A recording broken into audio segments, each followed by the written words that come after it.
Good morning, everybody. Thanks for joining back.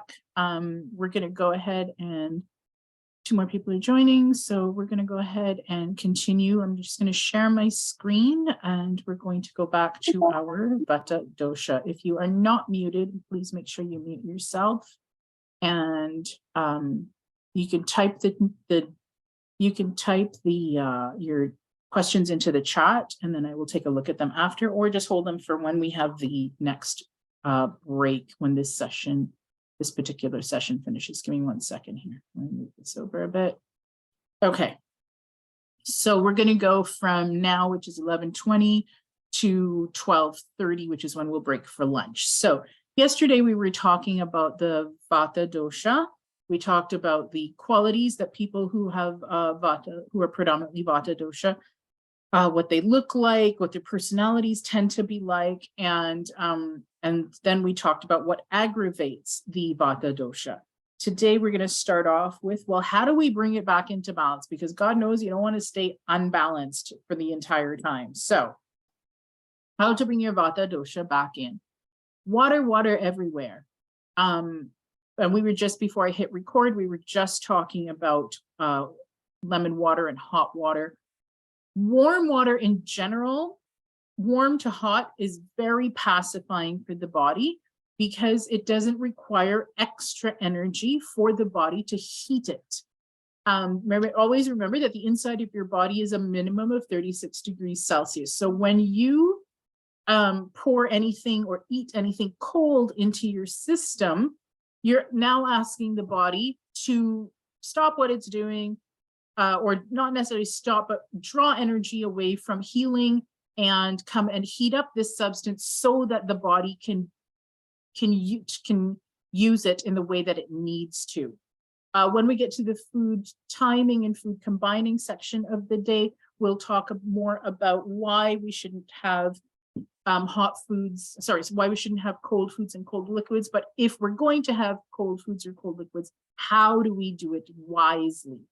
Because of course, on a hot summer's day, maybe you want to have an ice cream, or maybe you want to have a cold beer. Okay, fine.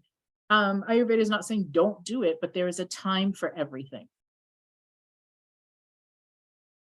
Okay, so hydrate as often as possible, especially in these winter months. You want to have warm water.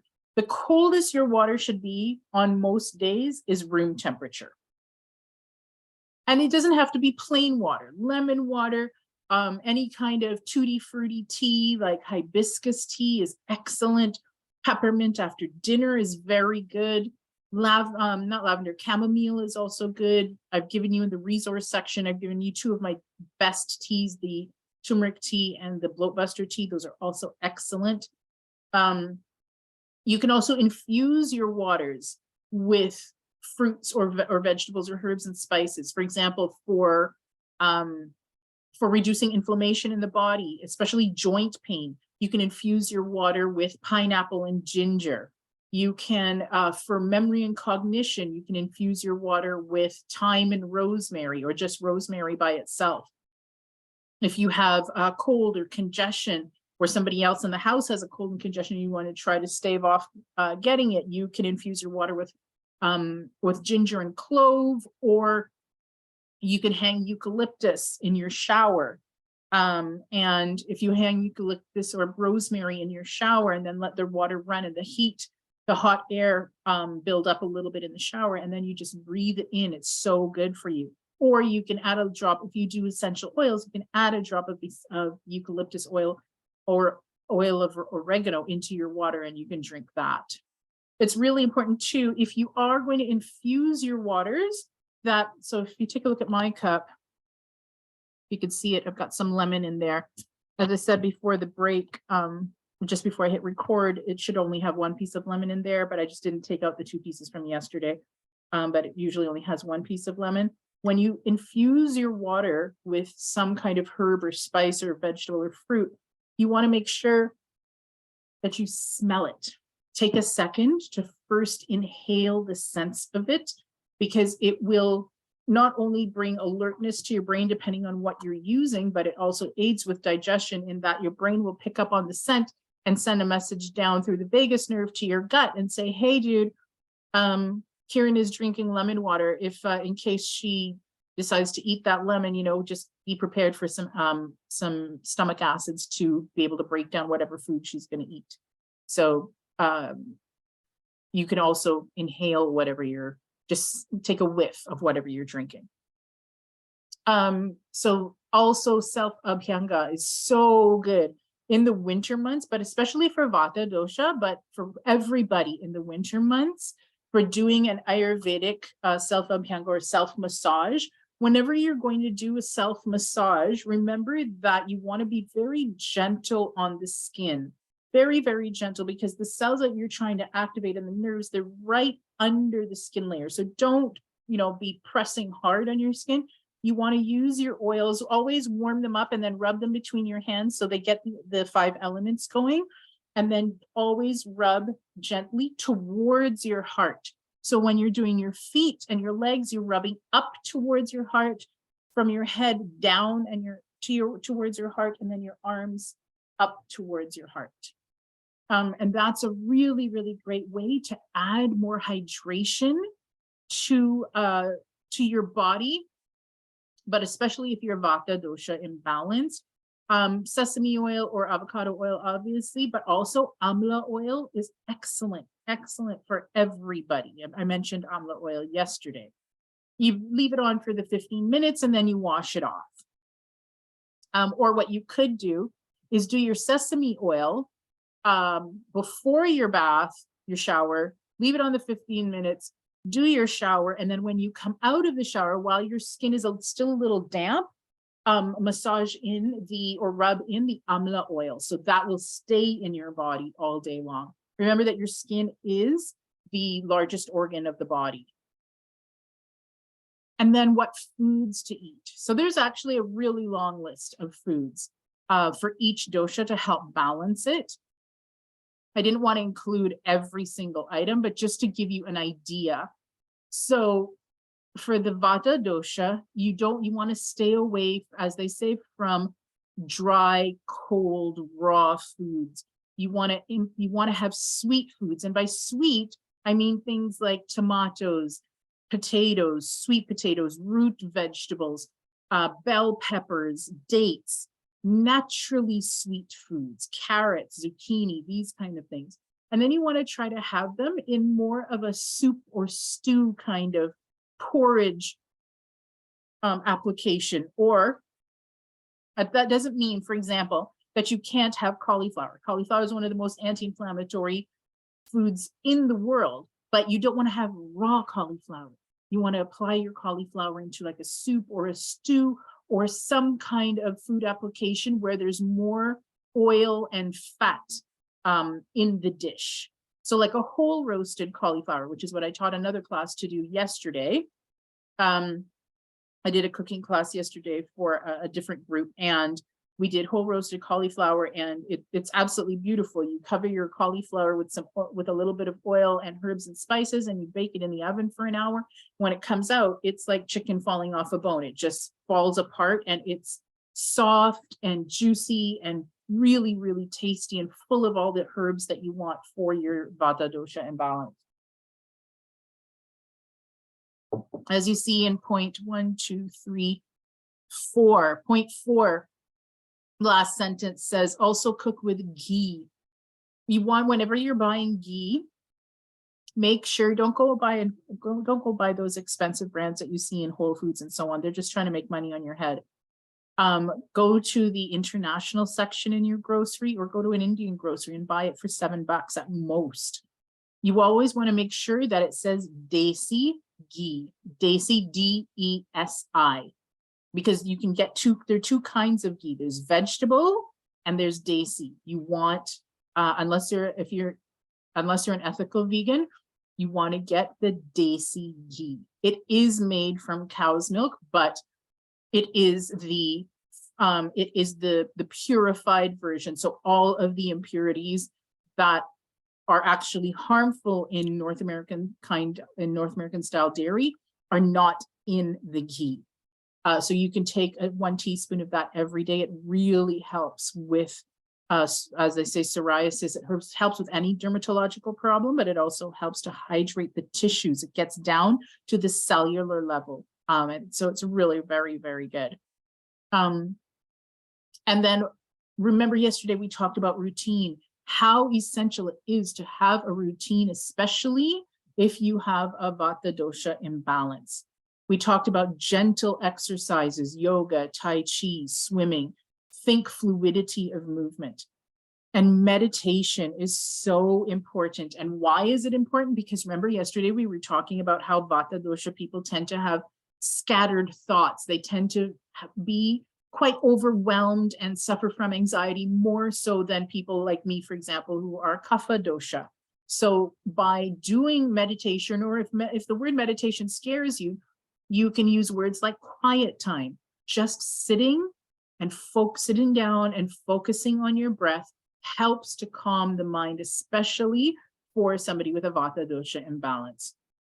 Chanting, of course, always works. Affirmations are my mode of healing. It's what I teach all the time. I am very big on affirmations, and I can tell you from personal experience of healing, it works. So if that's something that you like to do, then I would certainly recommend it for you.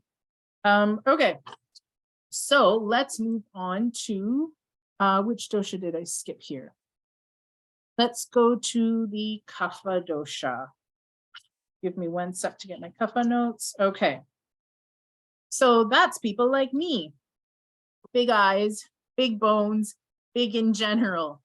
We tend to be just larger set people. Remember that the elements of the Kapha dosha are water and earth. So it's a very grounding, energy. People with the Kapha, who are predominantly Kapha dosha, tend to have, as I said, a larger build.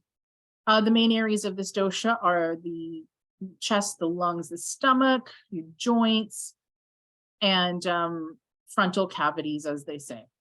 So the Kapha dosha, which remember is part water, it's water and earth.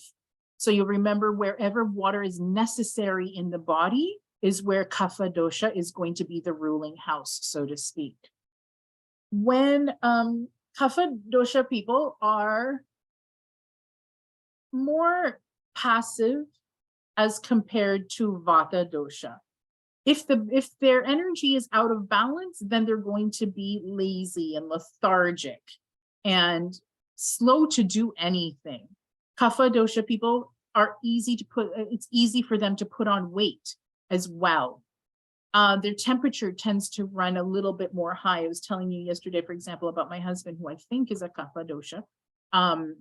His temperature tends to run a little bit more high.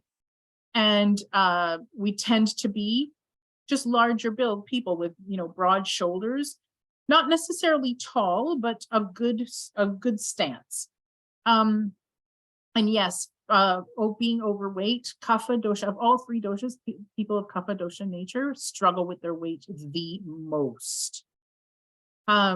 Everything about their face tends to be a little bit more round, as you can see from somebody like me.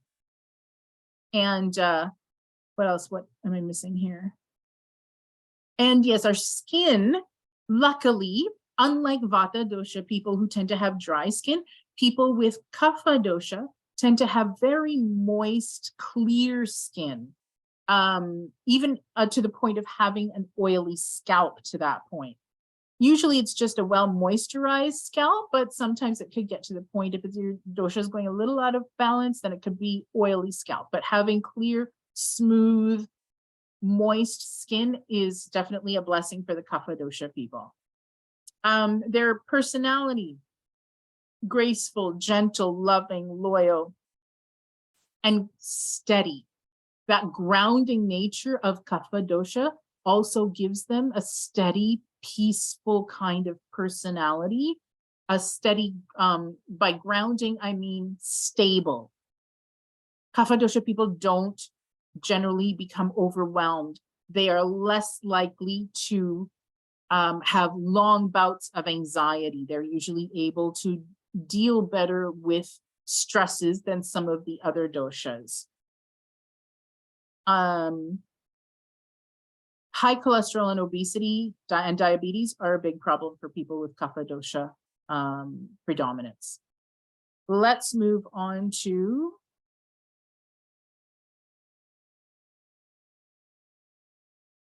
the season for kapha. We're coming into it, is winter. So have you ever noticed that during the winter time, or when the winter season is coming on, we kind of, as humans, become like bears and we want to go into hibernation. We tend to get more heavy. We tend, meaning we put on weight. We eat foods that will that are more soupy, stewy than the raw foods that we would need, that we would eat in summertime. We tend to gravitate to warm things, to things of comfort. It's because the whole season is this heavy, sluggish, wet kapha dosha. And there's nothing wrong with doing all those things that we normally do. It's actually what your body is asking for. So during the things that can happen to somebody who, if you are predominantly kapha dosha, or if within you your kapha dosha goes slightly out of balance, here's a list of some things that can go out of whack. You may want to sleep a little bit more. You may find that a lot of people suffer through SAD, the seasonal affective disorder. I had seasonal affective disorder for 35 years until I changed my diet completely and my way of life and took on anti-inflammatory. Now it doesn't bother me in the least. I have no problems with it. People who have asthma and bronchitis. I remember when I was growing up, I used to get bronchitis a minimum 3 times a year. My kapha dosha was so out of whack. It was crazy. Some of the things that aggravate your kapha dosha: too much stress, not too much at one time, but extended, like chronic stress is very detrimental to the kapha dosha. A lifeless marriage. I can attest to that from my first marriage. Too much sleep. You know how sometimes when you get too much sleep, you wake up feeling tired? It's like the weirdest thing. You don't expect, if you've overslept, that you're actually going to be tired all day. But that again aggravates kapha and makes it even worse. Clingy people in your life, people who draw energy out of you, who require so much attention and so much of your personal energy, tend to pull on that kapha dosha. And of course, lack of sunshine is a big deal. If you are not currently taking a bare minimum of 2,000 IU of vitamin D in the winter months, please get on that. Go see your doctor, find out what your level is right now, and do what is necessary to bring it back up to par. Lack of sunshine contributes towards seasonal affective disorder, and again, will throw off your kapha dosha, and it does a whole lot of other things. So make sure you are on your vitamin D all the time. So how do we bring back our kapha dosha? How do we bring it back into balance? Foods are a great way to bring the kapha dosha into balance. Unfortunately, kapha tends to like sweet foods, but it's not highly beneficial for them because if you eat too much of it, then it causes the imbalance. So for kapha, you want to eat, to keep it in balance, you want to eat more bitter, astringent foods like dark leafy greens. Those got to be part of your life. Everything green, anything green. If you are kapha dosha, everything green is going to be your friend. For example, for grains, barley, millet, notice not reduce the intake of rice, because rice is a sweeter grain. That doesn't mean you can't have it. It means that you want to reduce the amount, so not make it your main grain. It would be better for you to have something like millet. Millet is excellent, by the way, for everybody, especially if you're diabetic. Millet, it would be your best friend. It's the #1 grain for people who are diabetic. And then spices. They can have almost every spice, to be honest. And notice ginger, you want to have freely in your, if your kapha dosha is out of whack, bring it in all the time. And honey just in small amounts. Notice I said here in point 1, do not cook with honey, do not boil it. Honey, and when I talk about honey, I'm talking about raw, unpasteurized honey that you can get that in every grocery store. But it has to stay on the label, raw, unpasteurized. You never ever want to boil or cook honey. Honey is in nature, of all the foods in nature, honey is the closest one to human blood. It is incredibly healing. It is antiseptic, antibacterial, antimicrobial, antifungal, anti-inflammatory. It is an incredible, incredible food. But when you, so when you use it normally, which is in either cold applications or room temperature is really best, then it helps to remove congestion from the respiratory system. And it helps to remove excess mucus. If you heat honey or if you boil it, it turns to what we would call sludge, or as we say in Ayurveda, it becomes toxic. And what they mean by that is instead of removing the excess mucus from the body, it adds to it. By cooking or heating honey, you kill everything in it. You kill all the antimicrobial, antifungal, antiseptic, all the things, the beneficial characteristics of honey are destroyed when you cook it or boil it. So when you're going to have, let's say, for example, it's cold and flu season, somebody has a cough or congestion in their chest or in their sinuses, and you make your ginger clove tea. So you take your 2-inch piece of ginger, you pound it, you slice it, you boil it in 6 cups of water with 15 cloves. Then, when you boil that at a rolling boil for 15 minutes, then just before you go to drink the tea, when it comes to a temperature where you can touch it with your lips or your tongue without getting burnt, then you add your 1 teaspoon of honey. And the combination of ginger, honey, and clove and or with cinnamon is remarkable for the body. Honey and cinnamon, FYI, a teaspoon of honey with like a half a teaspoon, I think it's either a half or a quarter teaspoon of cinnamon mixed together on an empty stomach aid with weight loss. Honey is just remarkable. So, point 2, drink hot ginger. So to bring your kapha dosha back into balance.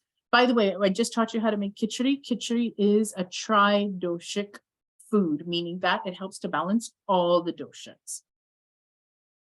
For kapha dosha people, or for people who have an imbalance of kapha dosha, you want to limit the amount of fat in your diet.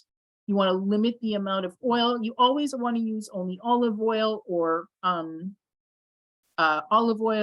coconut oil, or olive oil, avocado oil. You want to first choose avocado or olive oil, and then for high heat applications, use a little bit of ghee or coconut oil. But again, keep them to a minimum. And what is a minimum? If you're making a pot of food for 4 people, the maximum amount of oil that you need is 1 tablespoon. That's it. So very, very little at a time is necessary. But fats don't only come from oils. You also want to eliminate North American dairy products, which include yogurt, cheese, and milk, sour cream, ricotta, anything made with North American dairy. You want to eliminate that because of the amount of fat and how damaging it is to the body. That's another conversation for another time. You can ask me about that later. Again, with regards to kapha, routine, regular activity, regular meal times. It's very important to set a routine. And when we get into circadian rhythms in a little while, we'll talk more about that. The oil massage is also very, very good. It's all, to be honest, an abhyanga or oil massage is great for all of the doshas. And then just listening to cheerful things help to keep the kapha dosha in balance, because depression is easy for people who are more kapha in nature. So let's go over to our pitta dosha. One sec.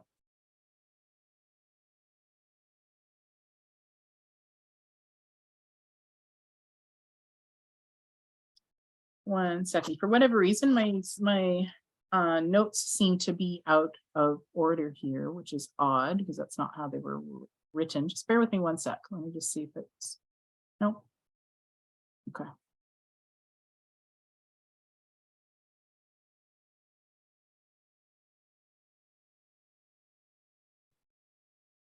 Alrighty, Roo. So time for some pitta dosha. Hold on one second. So you remember the pitta dosha is fire and water.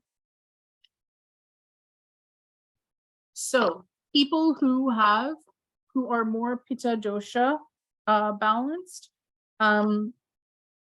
tend to be a bit more stocky in size. They are kind of like boxy looking people, you know what I mean? They have broad shoulders, tend to be a little bit shorter, or they could be like rectangular boxes. And I don't mean that in a rude way in any way, shape, or form. I'm saying that they're just generally well proportioned. You know, if you had a child draw a human, they tend to make them very squarish or rectangularish. That's what a pitta dosha person, the structure of a pitta dosha person definitely tends to look like. The areas of pitta dosha that it rules are the digestive system. So anybody who has a digestive disorder, IBS, IBD, Crohn's colitis, ulcerative colitis, anything like that. If you have any of those doshas, any of those ailments, your pitta dosha is way out to lunch. The pitta dosha also, excuse me, regulates your heart, your blood, your skin, and your eyes.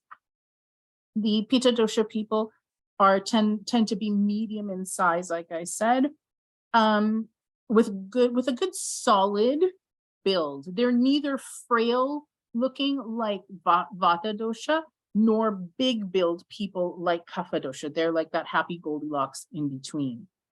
They tend to be lean and athletic, and they tend to not really have issues with weight, unlike vata dosha people tend to have trouble putting on weight. Kapha dosha have problems losing weight. Pitta dosha seem to be kind of right in the middle there sometimes.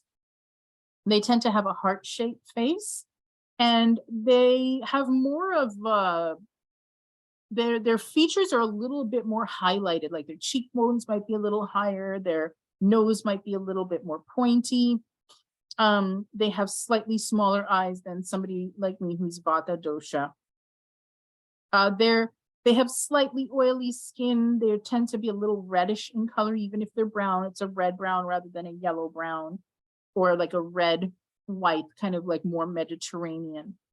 Their temperature tends to run hot all the time, and they don't like extremities at all.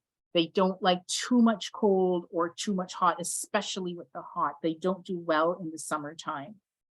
Too much intense sun, not good for them at all. Or physical labor that requires being outdoors, not good for pitta dosha. The pitta dosha oversees the process of thinking and discrimination, the mental judgment and thought analysis. They thrive on willpower, and they tend to bring a sense of, when their dosha is going out of balance, they tend to bring a sense of superiority. And they're easy to manufacture anger, of course, because they are the fire dosha. But they are sharp-witted, very intelligent, and very competitive. They are clear thinking and strong-willed people. They tend to always be good speakers and exceptional at organizing. But because of their fire dosha, They tend to also have a lot of pride, so they tend to also blame others. Pitta dosha people, nothing ever is their fault. I live with them, so I can tell you for sure that's the case. They tend to not take criticism well. They also tend to suffer from heartburn or GERD, which is GERD is a severe form of acid reflux. They could suffer from liver problems, of course, because the liver is the organ that holds anger and frustration. So when your pitta dosha is out of balance, not only will you have digestive issues, but you will also have a sluggish liver. And then they also tend to have skin problems like eczema or psoriasis or other dermatological problems, because dermatological problems mean the emotional root cause is also anger. It means that basically your blood is boiling and it's showing up on your skin.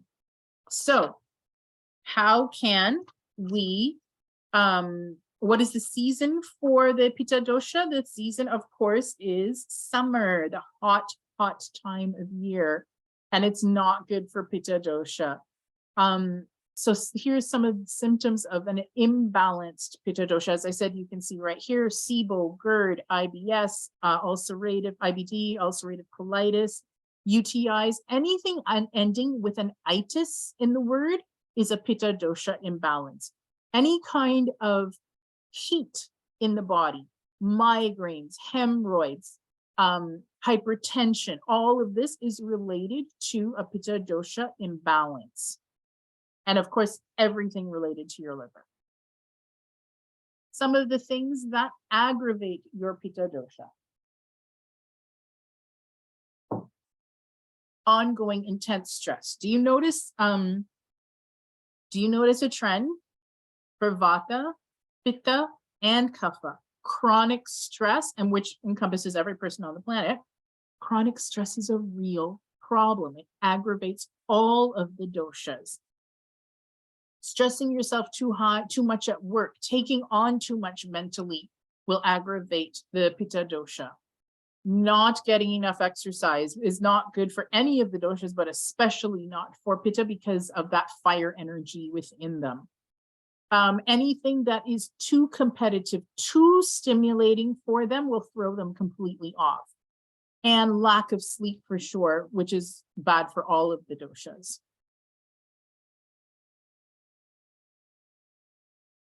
Sorry. So how do we bring our pitta dosha back into balance? We do that with cooling everything.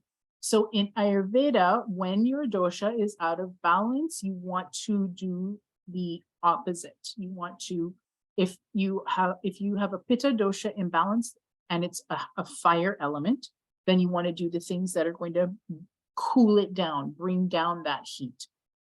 So pitta dosha imbalanced people, you want to avoid chili peppers in your food because, of course, chili only aggravates the dosha.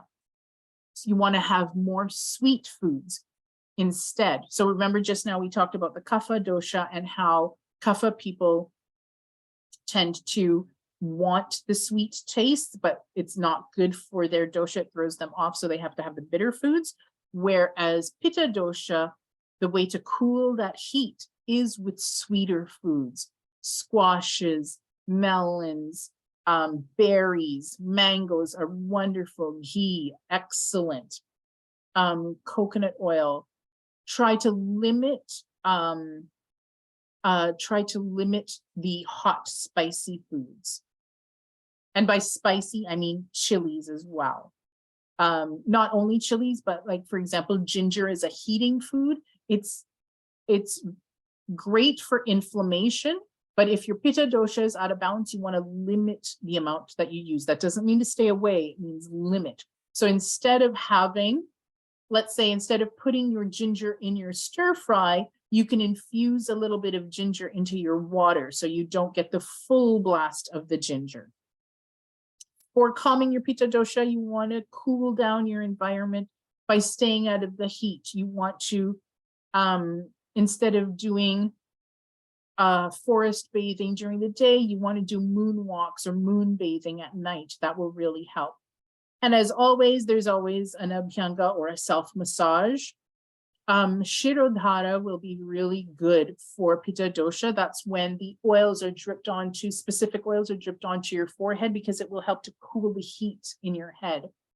You would, of course, see a qualified therapist to do that. You don't just drop oil on your forehead. There's a procedure to that. And there are Ayurvedic clinics that across North America who will do that. So for bringing your Pitta dosha back into balance with regards to exercise, swimming is always a good option for all of the doshas, to be honest, because it's a very fluid motion, but you can do it at a slower pace, but you can also invigorate yourself with it too. And yoga is always a great option for everybody. Pitta dosha, wear your loose clothing. Don't ever wear tight clothing when you are Pitta dosha or Pitta dosha imbalance. And meditation, the meditation is for everybody across the board.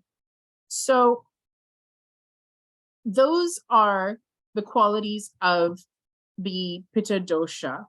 Before we move on, I really wanted to do a break. I wanted you to move into your break out into groups, and the only thing is I don't know how to do. Let me pause this recording. So